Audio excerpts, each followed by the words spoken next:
এবার ইমাম হোসেন ইমাম মুসলিম অবস্থা ভালো দেখিয়া ইমাম হোসেনের কাছে একটা সিঁড়ি দেখলেন। আপনার তাড়াতাড়ি কুফায় চলে আসেন, কুফার অবস্থা ভালো, কুফার মানুষেরা সবাই আপনার জন্য ভালো হয়ে রয়েছে। একদিন 40,000 লোক আপনার পক্ষ হয়ে বায়াত দিতে বলেন সুবহানাল্লাহ। ইমাম হোসেন দিকে সিঁড়ি হাতে আসলো হোসেনের কাছে, আরেক দিক দিয়া সেখানে কুফার মধ্যে এজিদের লোক আছে না নাই? কিছু মুনাফিক থাকে না নাই? থাকে কিনা? একদম মুনাফিক তারা আমার এজিদের কাছে খবর পাঠায় দিয়েছে, হে এজিদ তুমি কুফার নেতৃত্ব বাদ দিয়া এজিদ হলো দামেস্কে কোথায়? জায়গা করে নাম মনে রাখবেন, নাম যদি মনে রাখবেন তাহলে বুঝতে সহজ হবে। আপনারা এই ঘটনা আওয়াজ শুনছেন না? না আমার কাছ থেকে নতুন শুনছেন? আর শুনছেন না?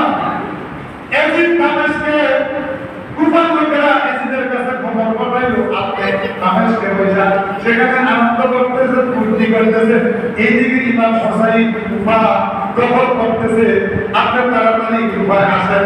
ইমাম হোসেনের কাছে ইমাম এজিদের কাছে খবর চলে গেছে। আবার এইদিক দিয়া ইমাম মুসলিম হোসেনের কাছে চিঠি দিচ্ছে খবর পাওয়া। এজিদ খবর পাওয়া দামেস্কে থেকে সে উমাইদুল্লাহ ইবনে জিয়াদের নেতৃত্বে ৬০,০০০ সৈন্য কুফার মধ্যে পাঠাইলেন। বললেন যাও তুমি কুফা দখল করো, সেখানে যারা দায়িত্বের মধ্যে আছে তাদেরকে সবাইকে হত্যা করা বলেন নাউজুবিল্লাহ। তাহলে এইদিকে এজিদ খবর পাওয়া ৬০,০০০ লোক পাঠাইছে কুফায়, আর ইমাম মুসলিমকে পাঠাইছে ইমাম হোসেন। কথা বুঝতেছেন নি? যদি না বুঝেন তাহলে কিন্তু আপনি ইমাম হিসাবে পারবেন না। আমি আগেই বলছি। সুতরাং আজকে একটু সময়ের জন্য মনোযোগের সাথে শুনুন। ইমাম হোসেন খবর পাইল কুফার অবস্থা ভালো, আর এইদিকে খবর আসছে, এইদিকে এজিদ আবার সৈন্য দিয়া খবর খারাপ করছে না ভালো করছে? কথা বুঝলেন না? ৬০,০০০ সৈন্য দিয়া কুফা পাঠাইছে, কুফা দখল করছে। ইমাম হোসেনের তার চাচাতো ভাই ইমাম মুসলিমকে পাঠাইছে, এইদিকে এজিদের লোকেরা তাকে হত্যা করে ফেলছে। কিন্তু ইমাম মুসলিম তো আগে সিঁড়ি পাঠাইছে, অবস্থা ভালো। এখন সিঁড়ি পাইছে ইমাম হোসেন, এরপরে অবস্থা ভালো না খারাপ?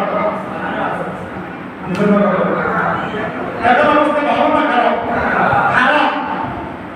সিঁড়ি পাঠাইছে এইদিকে ইমাম হোসেনের কাছে অবস্থা ভালো, আপনি আসেন। আর ওই দিক দিয়ে আবার কুফা লোকেরা এজিদের কাছে খবর পাঠাইছে, কুফা দখল করতে আছে ইমাম হোসেনের লোকেরা। এজিদ আবার সেদিক দিয়া ৬০,০০০ সৈন্য দিয়া কুফা কি করছে? তখন মেরা ইমাম হোসেনের লোকেরা কি করেছে? অনেক লম্বা ঘটনা, আলোচনা বিস্তারিত করলে অনেক লম্বা সময়, সারা রাত্রেও শেষ হইবে না। কারবালার ঘটনা ওয়াজ করলে কথা বলেন ঠিক কিনা? শেষ হবে। আমি সংক্ষেপে বলতেছি অবস্থা খারাপ, কিন্তু ইমাম হোসেন জানতেছে সিটি ভাই অবস্থা ভালো। তিনি তো ইমাম তার স্বাস্থ্য ভাই তো মারা গেছে, আর এদিকে সিটি ভাই তিনি মনে করছে ভালো। তিনি সিটি পাওয়ার সাথে সাথে পরিবারের ২-৩ জন